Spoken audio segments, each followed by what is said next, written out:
අයිබෝවන් හැමෝටම අද අපි කතා කරන්න යන්නේ ලංකාවේ වගේම මුළු ලෝකෙම ගොඩක් ජනප්‍රිය වුණ තවමත් ගොඩක් දෙනෙක් පාවිච්චි කරන ෆෝන් එකක් ගැන. ඒ තමයි iPhone 7 Plus එක. හැබැයි මේ ෆෝන් එක පාවිච්චි කරන අය හෝ අලුතින් ෆෝන් එකක් ගන්න ඉන්න අය අහලා ඇති මේ ෆෝන් එක එකපාරටම මුකුත් වැඩ කරන්නේ නැතුව යනවා. නැත්තම් ෆෝන් එක ඩෙඩ් වෙනවා කියලා.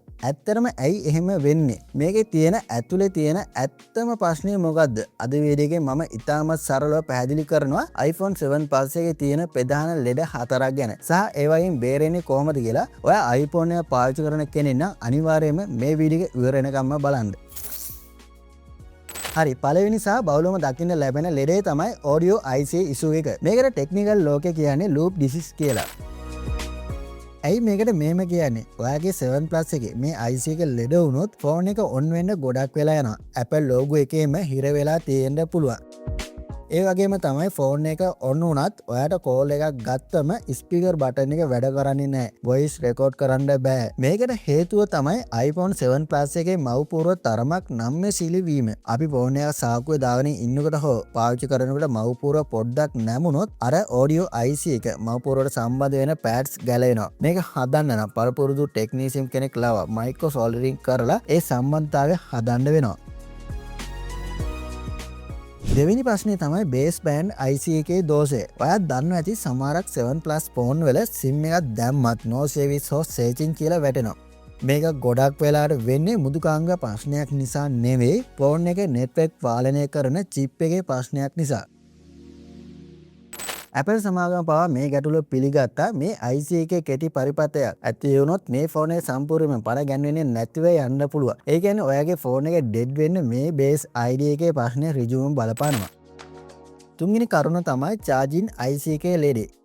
මේක වෙන්නේ අපි පාවිච්චි කරන වැරදි පුරුදු නිසා. ගොඩක් අය iPhone එක charge කරන්න පාවිච්චි කරන්නේ පාරේ තියෙන ලාභ charger වලින්. මේවායේ වොලටිලිටිය හරියට පාලනය වෙන්නේ නැහැ. එතකොට වෙන්නේ ෆෝන් එකේ තියෙන ටිස්ටර් කියන කුඩා IC එකේ පිච්චෙන එක. මේක වුණාම ෆෝන් එකේ බැටරිය බැස්සට පස්සේ ආයෙ charge වෙන්නේ නැහැ, ෆෝන් එක on වෙන්නෙත් නැහැ. ගොඩක් අය හිතන්නේ බැටරිය ගින් කියලා. හැබැයි ඇත්තම ලෙඩේ තියෙන්නේ මව්පුරුවේ තියෙන මේ කුඩා chip එකේ. අන්තිම කරුණ තමයි NAND flash එක. නැත්තම් අපි සරලව කියනවා නම් ෆෝන් එකේ memory chip එක. කාලයක් පාවිච්චි කරනකොට මෙම memory chip එකේ දෝෂ ඇති වෙන්න පුළුවන්. ඒතකොට ෆෝන් එකේ ඉබේම restart වෙනවා, නැත්තම් recovery mode එකට වැටෙනවා.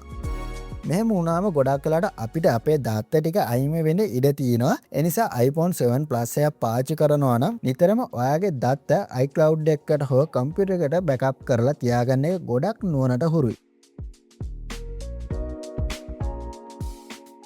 ඉතින් මේ කරුණු ටික තමයි iPhone 7 Plus එක ඩෙඩ් වෙන්න ප්‍රධාන වශයෙන් බලපාන්නේ. ඔයා 7 Plus එක පාවිච්චි කරනවා නම් හැමතිස්සෙම හොඳ ඔරිජිනල් charger එකක් පාවිච්චි කරන්න. ෆෝන් එක තද වෙන්න හෝ නැමෙන්න ඉඩ දෙන්න එපා. ඔයාගේ ෆෝන් එකෙත් මේ වගේ ලෙඩක් පෙන්නනවා නම් බය වෙන්න එපා. ටෙක්නීෂියන් කෙනෙක් ලවා මව්පුරුව අලුත් වැඩියා කරලා මේක ආයෙත් යථා තත්ත්වයට ගන්න පුළුවන්. මේ වීඩියෝ එක ඔයාට වැදගත් වුණා කියලා හිතනවා නම් like එකක් දාන්න. ඔයාගේ යාළුවන්ට බලන්න වීඩියෝ share කරන්න. මේ වගේ තවත් තාක්ෂණීය වීඩියෝ බලන්න රුවන්ටෙක් YouTube channel එක subscribe කරන්න අමතක කරන්න. අලුත් වීඩියෝ එකකින් ඉක්මනට හමුවෙමු. හැමෝටම සුබ දවසක්.